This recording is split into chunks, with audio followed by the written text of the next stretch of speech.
I'm happy to be here and to see so many young faces. I am asked in 45 minutes to present my theory. Dr. Ingels presented it in shorter time.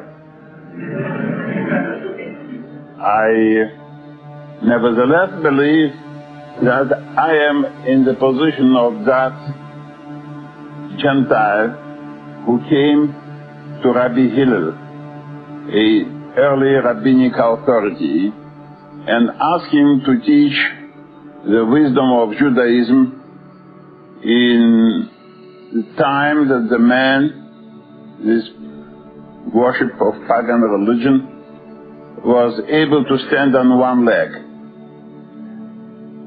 And when he came first to Rabbi Shammai, he was a stern, severe man.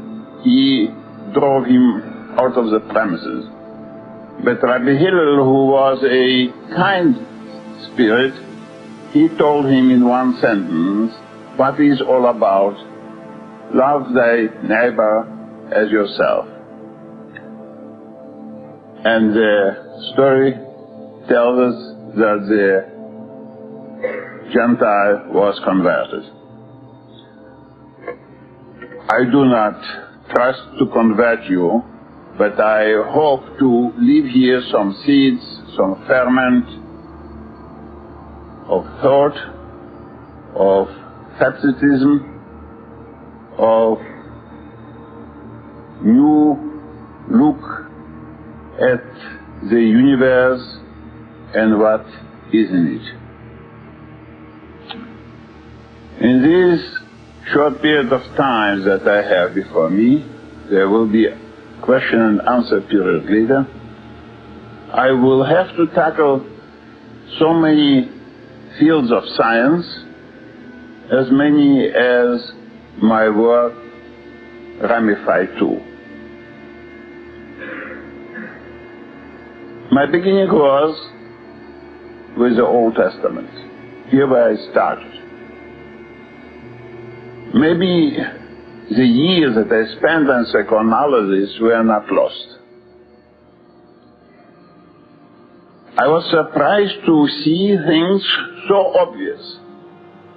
As sometimes in my room, my office room, when I heard the story of a patient, and so obvious was the situation, and the man was blind to it. And here is the Old Testament, and here is a story of some events related to the time of the Exodus, and it is in the book of the Exodus and of Numbers, and you find it in the prophets and in Psalms.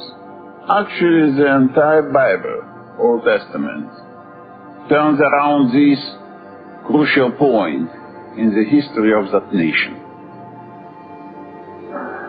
But the event that the story describes, whether it is in Psalms, whether it is in the story of the plagues, it is not usual events. And these were not miracles seen just by a couple of people. These were events that have been seen by the entire nation. More than this, the population of Egypt was involved, and if we think a little more, these events could not have been even limited to the land of Egypt. How, for example, the story of described in the book of Joshua, with the sun and moon disrupted in their motion. This could not be a vision just above the valley of Ajalon. It must have been seen all around the world. Wherever the day was still, and there where there was night, the night must have been more prolonged. And this is what we find we make a travel, imaginary travel, from book to book, which means from land to land. And we read that the Mexicans and the Babylonians and the Persians and the Chinese, in all places of the world, the very events were observed, experienced, and they were certainly not events of, well, indifferent nature. I wondered, Joshua, in the book of Joshua, quoting from the book of Joshua, described this event in the sky, and stones were falling down just 2 verses before described, stones from the sky. Joshua could not know, could he, the connection between the rotation of the earth and entering the earth into a cloud of meteorites? Could the Indians on this continent know the connection between the sun appearing over the horizon, eastern horizon, dropping down, again appearing, dropping down, and all the continent, this continent bursting in flames? How could they know the connection so they could not invent the stories? Something must have happened. The same in China. And at the same time, the tide, the earth is wrapped in rotation, so something must have happened to movable parts of it, to atmosphere and to water. So we hear or we read about seas that rose in gigantic tides that move, and the ocean was torn apart. Talmud says that not just the Sea of Passage, all the seas of the world were torn apart. Thus, as you see, we read with different eyes, with different minds, the Old Testament. Because otherwise it's really not understandable. What were these prophets talking about? What is the story about mountains that skip like rams or lambs and hills? And do you understand what does it mean that nothing was on the outside, was a day like today, and the prophets talked to you about mountain melting like wax, sea erupting? If nothing of the kind happens. All the time spoken about earth trembling, and some apparitions in the sky, and coals falling down, and some dust falling down, stones, dust that make the entire river and sea turning red. Well, if these things really happened, there must be not only in biblical source, but also in Egyptian source in the first place, a detailed record. I looked for it, I found it. Eyewitness describes the catastrophe, the very same plagues. Strange was to me that the translator of the papyrus, now in Holland, in the Museum of the University of Leiden, and there since more than 100 years, papyrus translated in 1909 by Gardner. He did not even feel that the very same verses that he translated in modern English, he could read in the story of the plagues in King James Version. This was also a case of some scotoma. But scotoma was with all of us. How is it that a book that was read more than any other book through many centuries, translated in scores of languages,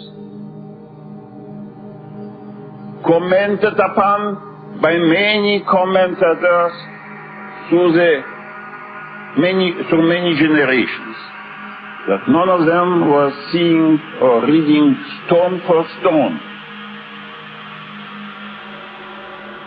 and fire for fire. Even fundamentalists did not imagine that mountain turning over means mountains turning over.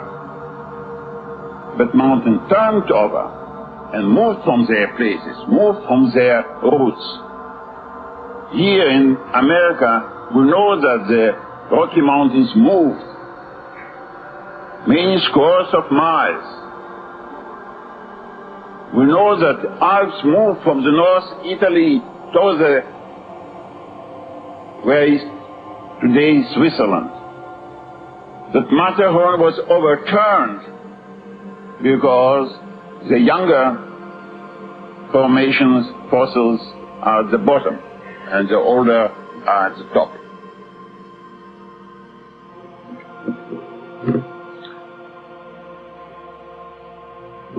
We will have to limit discussion of each discipline just by a few minutes, and we are already in the field of geology.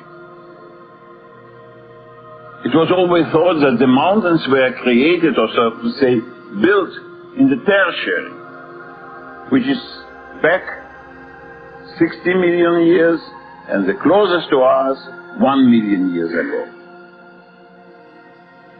But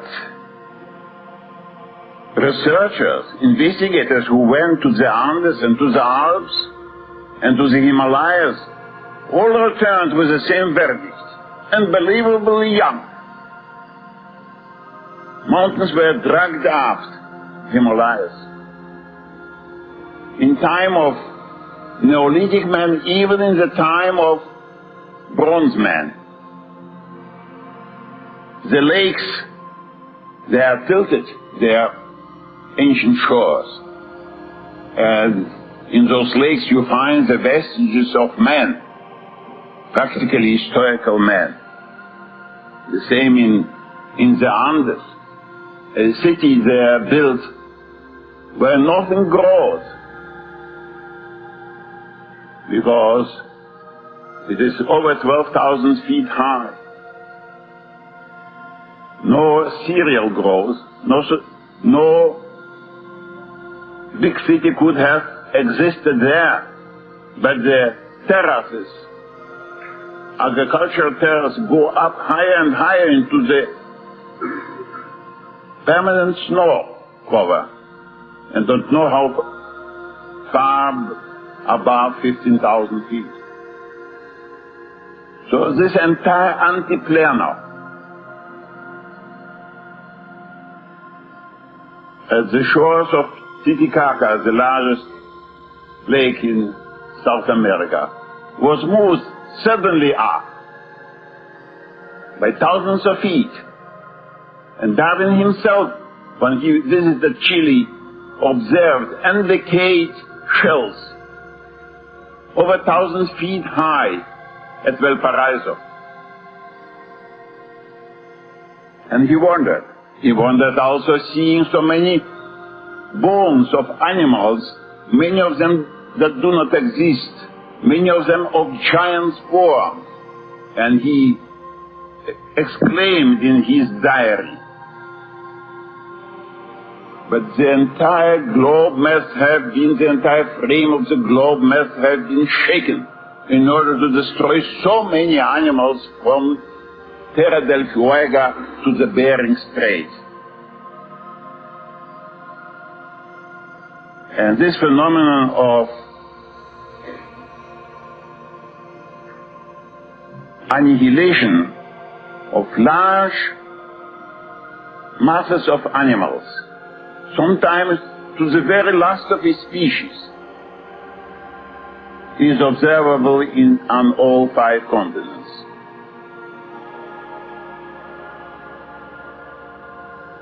In Alaska, where gold digging machines slice so-called muck, myriads of animals are entombed in that muck, torn limb from limb. North of Siberia, islands are built practically of splintered trees and of bones of animals, not only of mammoths, none of which exist in our days, but also of horses, of buffaloes, of rhinoceroses, myriads of them. How would they come to the north? How would hippopotami invade England? Or maybe from more ancient time, how would it be that corals that do not grow even in Mediterranean were growing in Spitsbergen or on the island of Greenland or along the northern rim of North America? How is it that in those animal hecatombs you find together animals that could not live together, ostriches and crocodiles and polar bear and seal and Arctic fox?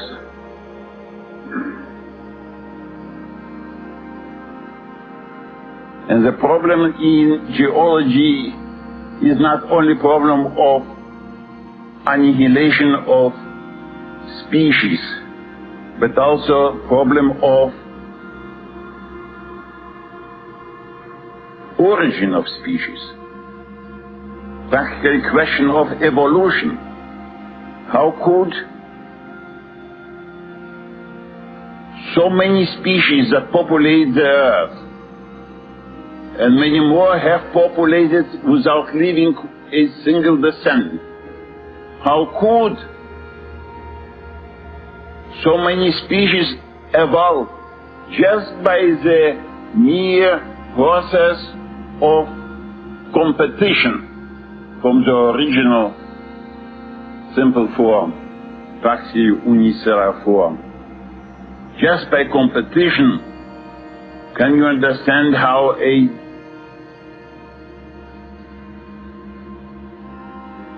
crocodile and a bird and a worm and a man and an insect with many legs all could come to be?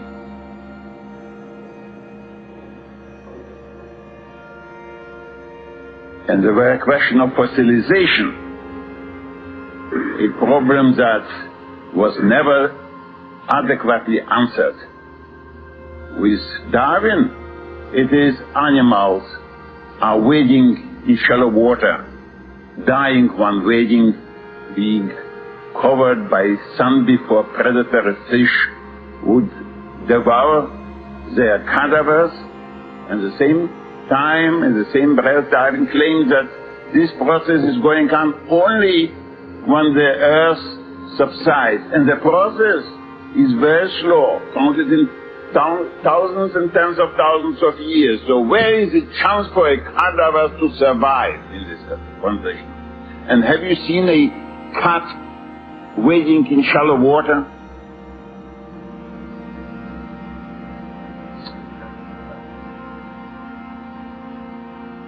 So something different, a different process was at action.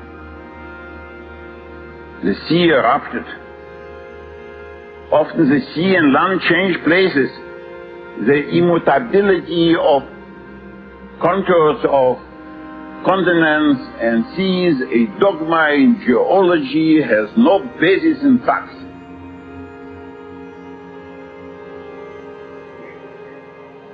And immediately we are the problem of the climate. There were ancient climates that were very different from what are they today. If those corals grew where they were found, certainly the earth was not traveling with the same elements of rotation and revolution, which means not on the same orbit, not with the axis directed in the same position as it is today.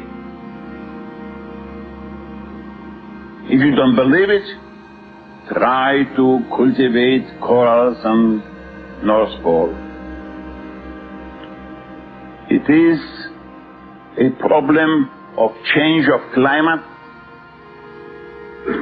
and close to our time we know that 1500 BC and again in the 8th century BC, climate drastically changed. This was established long before I turned my interest to those problems, especially by Scandinavian authors. Exactly in those two periods of time, about which my first book, Words and Collision, speaks in two parts of it. The catastrophes of the day of the Exodus, followed by 50 years by the catastrophe in the day of Joshua, and again another series of catastrophes that happened in the 8th and beginning of the 7th century, the time of the great prophet Isaiah and Amos and Hosea and Joel.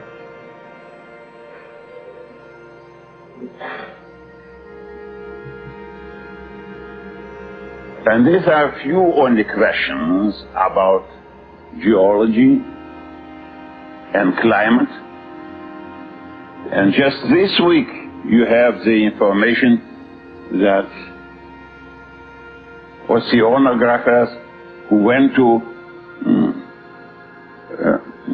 Mediterranean came with the conclusion that volcanoes, there is an island, volcanic island, Terra or Santorin, north of Crete, erupted with a terrific force. This was known already since quite a while, in 1500 BC. But they came with a new conclusion, and you can read it in this present issue of Time magazine. 50 years later, another similar catastrophe and eruption. But this is what I spoke about in the first part of Words and Collision, about these two catastrophes. The catastrophe of Joshua that took place 52 years after the catastrophe of the Exodus. And the same period of time we have also the same interval in Mesoamerican sources. Mayas and Aztecs, Toltecs before them.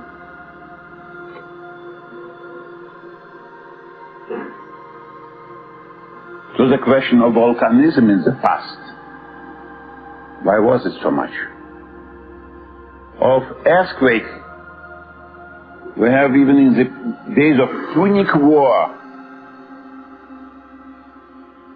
in 1 year, something like 50 dispatches arriving in Rome concerning earthquakes. Which means that earthquake is a residue of those events that took place when the earth was twisted out of its position. And that it was twisted out of its position we learn from many fields. One is ocean itself. On the bottom of the ocean there runs a ridge twice around the globe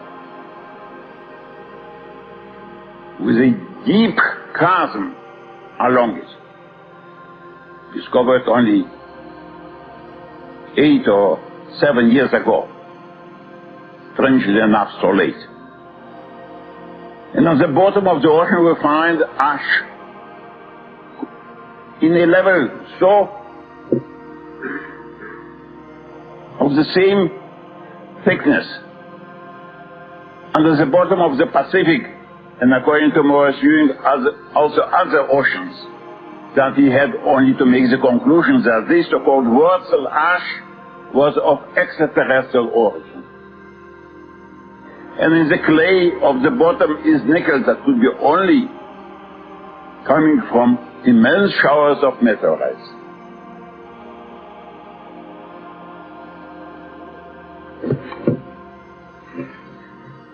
And if we leave the problem of paleontology and geology and ancient climate, and we only had a chance so shortly mention some problems of theory of evolution and of ocean studies and of paleomagnetism, to which I will add one sentence. In ancient rocks and lava we see magnetic field reversed and 1,000 times more intense than Earth could invest in them. Reversed suddenly.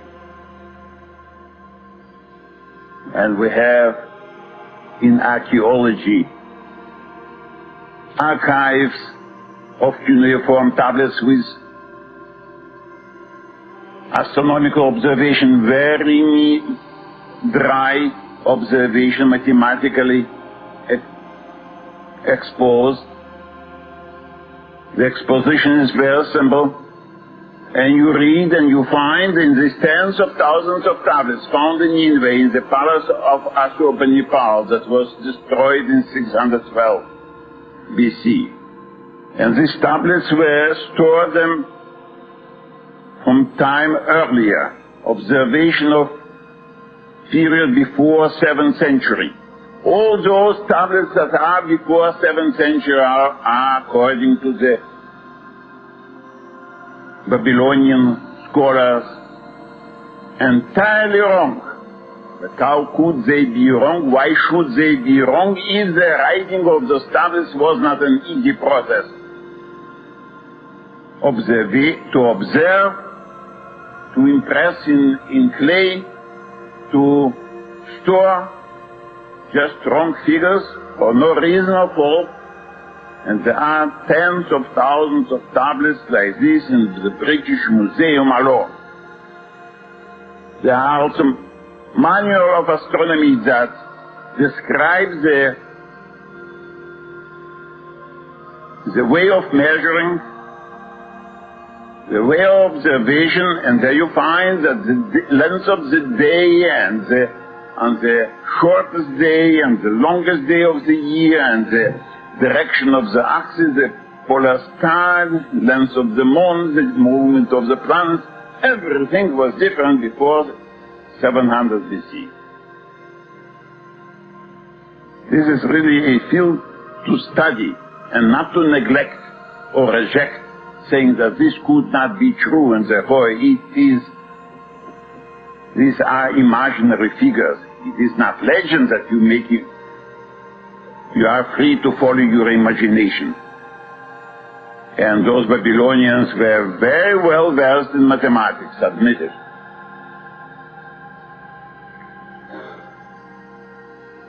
And in archaeology we find so many other evidence, whether it is in historical texts, whether it is in foundation of the tombs, from the foundation of the temples, whether it is in tombs, we find again and again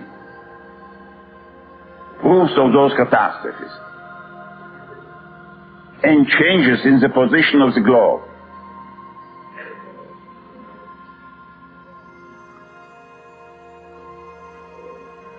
Now we are approaching the field of astronomy. If the changes took place, apparently not the Earth alone, but many other members of the solar system were involved.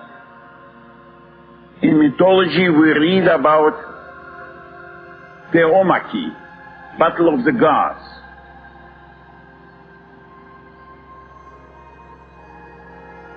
And we wonder about this ancient text. Why, I ask again and again, why the ancient worshipped planetary gods?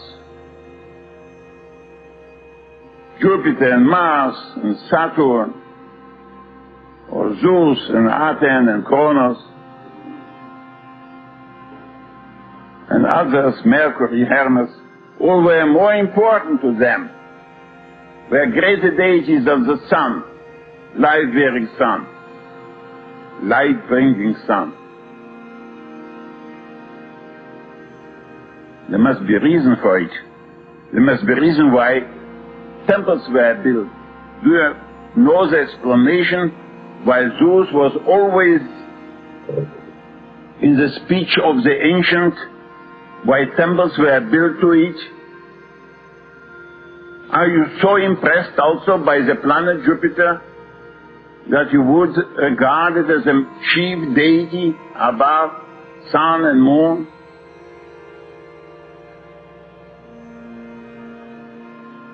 And they worship those planets, those gods in the planets themselves. They were lifting their hands, the Babylonians and the Indians, Hindu, and the Chinese, all of them were lifting their hands to those planets in worshipping them. And human sacrifice were brought to them. And even into recent times, among the American Indians, in the last century still, human sacrifice were brought to the planet Venus.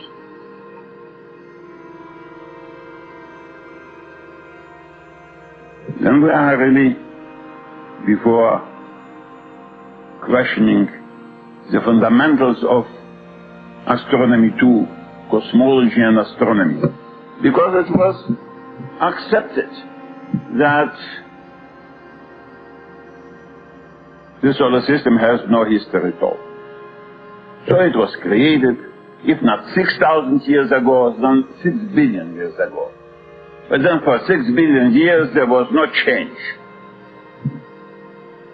Whether it was created or came into being by tidal action of a passing star, which would be catastrophic, as the tidal theory wishes, or in growing out of a nebula theory that goes back to Kant and Laplace.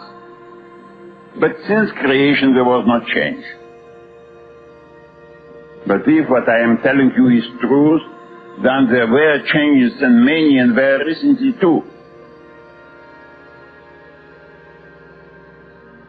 Therefore I claim that moon must be still hot under its surface. That lunar craters that anyway were explained in a catastrophic way, whether by large meteorites falling on the moon when it was still in a viscous state, or by the process of volcanism, but it could be also by electrical discharges. It could be also by bubbling activity. And actually, since I wrote this, over 300 unburst bubbles, so-called domes, were detected on the moon. And it was found that the moon is hot. Even not all of its lights come from the sun.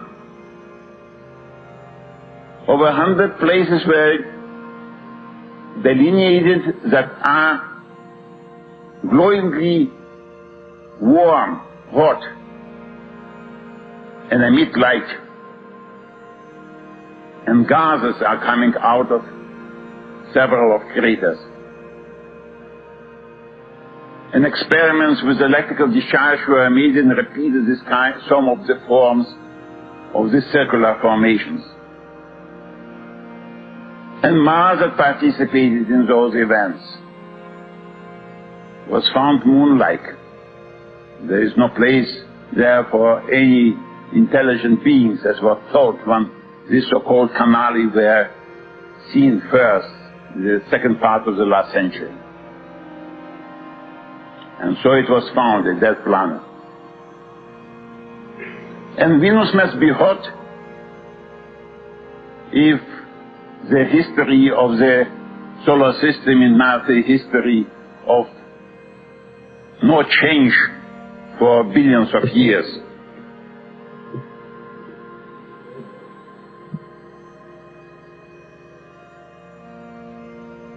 And Venus was found hot. Not room temperature, it was thought, until 1959. And in 1961, it was detected with radio means that it is something like 600 Fahrenheit, and Mariner 2 was sent out to find out, true or not true. It was found that even more, it is full 800.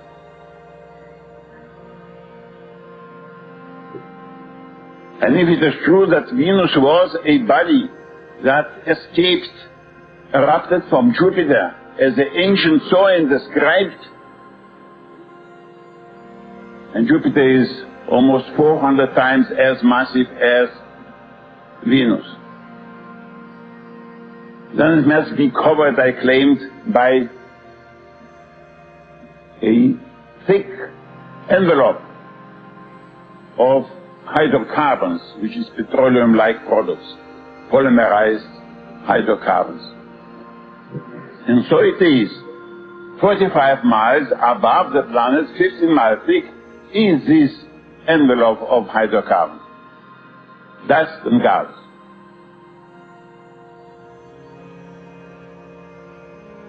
So the Earth and the Moon and Mars and Venus clearly were involved in some disturbances, and recently so. But if this is so, then I put before me also a question: how could the thing happen if the laws of celestial mechanics are true? I figured out at unusual coincidence of situations it could have happened. A body and a long ellipse being retarded, meeting some obstacle, would change to a shorter ellipse and then to a circle, which could have happened to Venus. And by the way, one of the leading cosmologists of our time, Littleton, came out in 1959, 1960 with the claim that Venus erupted from Jupiter, or at least from another giant planet, but most probably from Jupiter, on the basis of his calculation, not trying to prove me right. However, he put the time much more into the past. But then if there were events of this character, discharges between planets and so on, I put one of the most outrageous claims before the scientific readers, that in the solar system and the universe generally, not just gravitation and inertia are the two forces at action, but that also electricity and magnetism are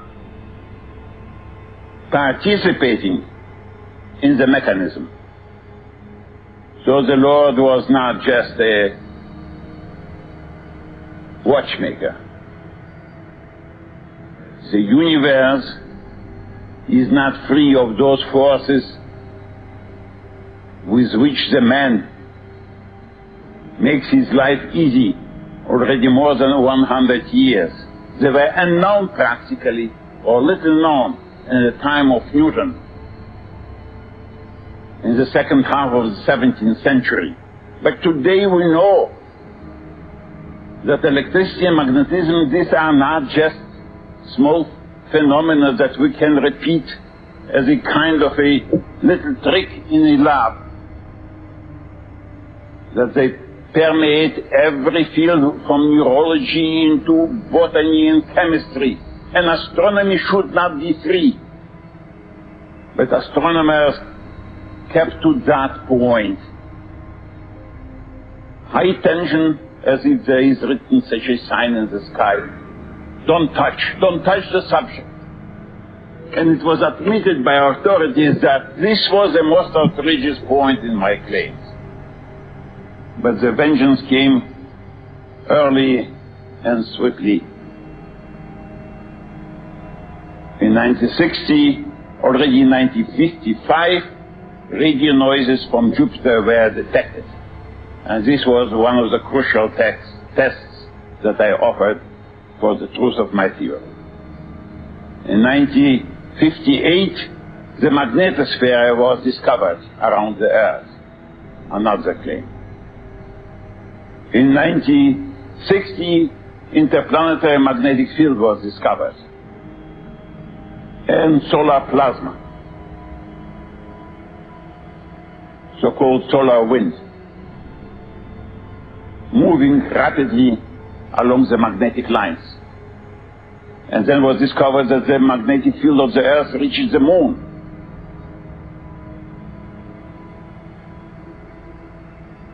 So, by today, it is the situation reversed. If I would come today in an astronomical assembly and remind those assembled there that only 10 years ago and less, they were, from the first to the last, completely opposed to any introduction of electrical magnetic forces as interrelations between the bodies in the universe, or even more so in the solar system. Today the memory is so short that the people would start trying to remember, was it really so? But my opponents put it on record. I had a debate with the Royal Astronomer of England on pages of an English magazine, in Harper's with one of the astronomers of Princeton University, and so many articles were written against my first book that this is today on record. Now, in the few remaining minutes, I would like only to touch the subject with which I started.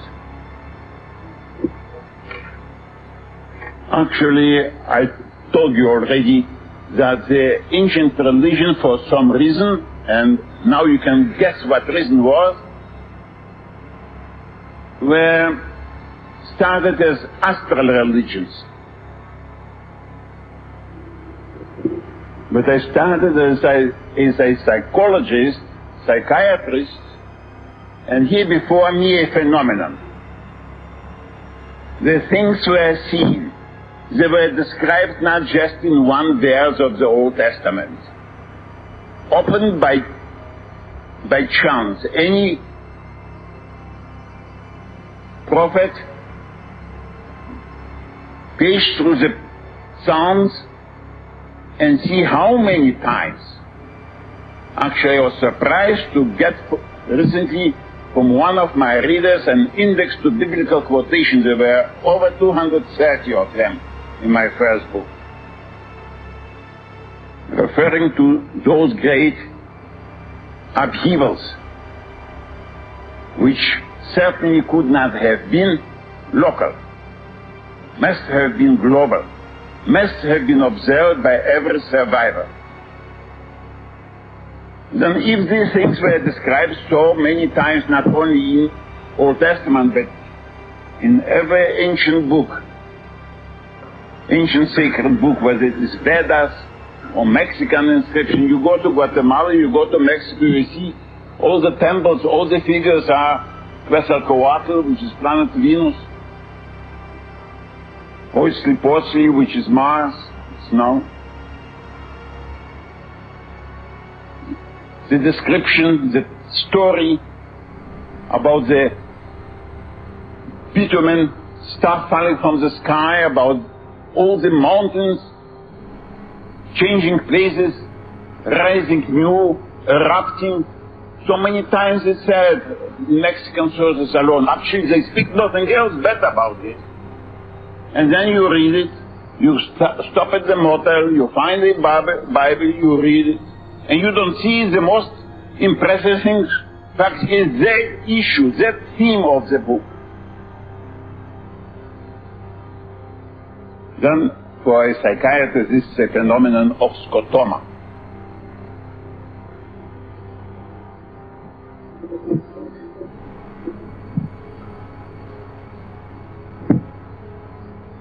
And this is an important issue. Because if the man, if the mankind actually, is suffering of scotoma and also of collective amnesia, and you can follow through the ancient literature and see how this amnesia overwhelms, how still somebody like Lucretius remembers, and his contemporary and friend Cicero denies already, how the books of the New Testament and Revelation and Sibylline books, and before them the books of Stoia, repeatedly speak about phenomena which are today classified as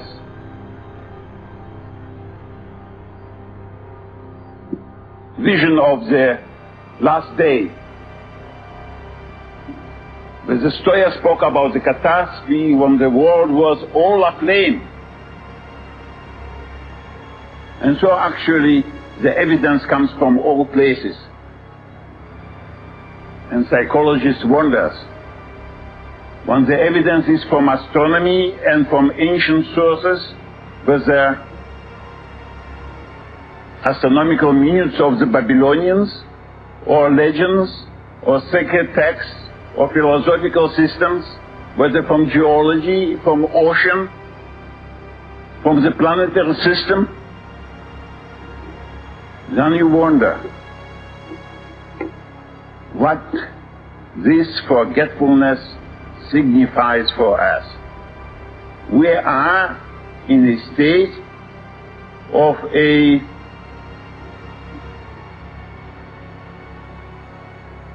victim of amnesia. Humankind is a victim of amnesia. And a victim of amnesia does not act responsibly.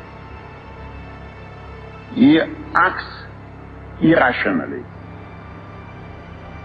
His technological progress outstripped his understanding of his milieu and of events in which his ancestors lived or succumbed.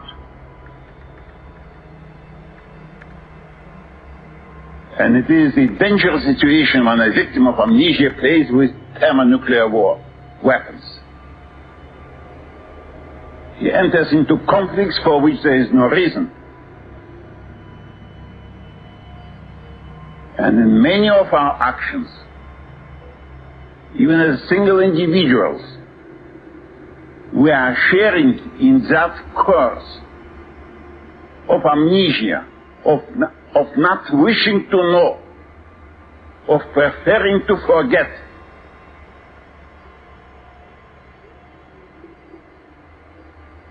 Of opposing to a book that said nothing more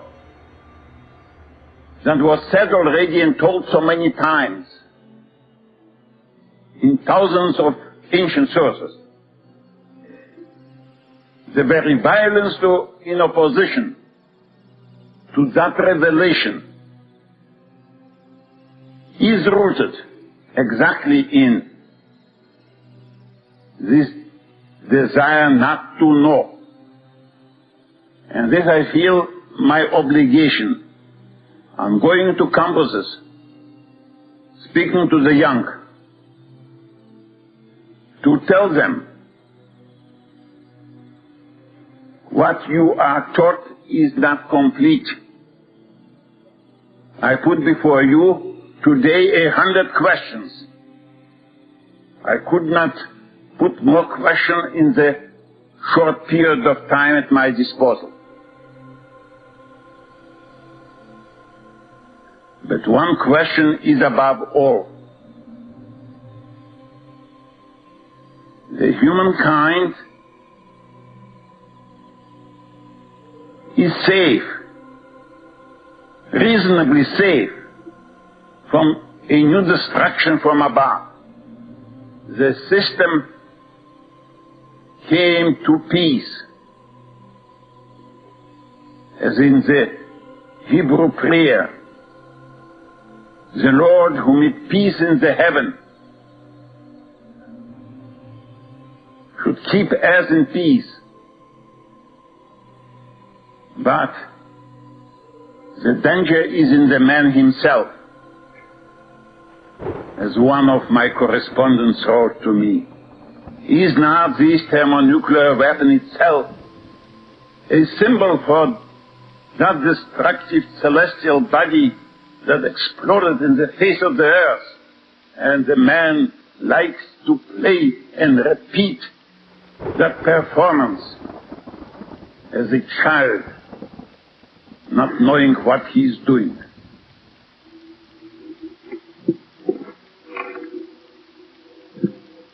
By now, my time is over. And you ask me questions, I will try to answer at the best of my ability. And thank you.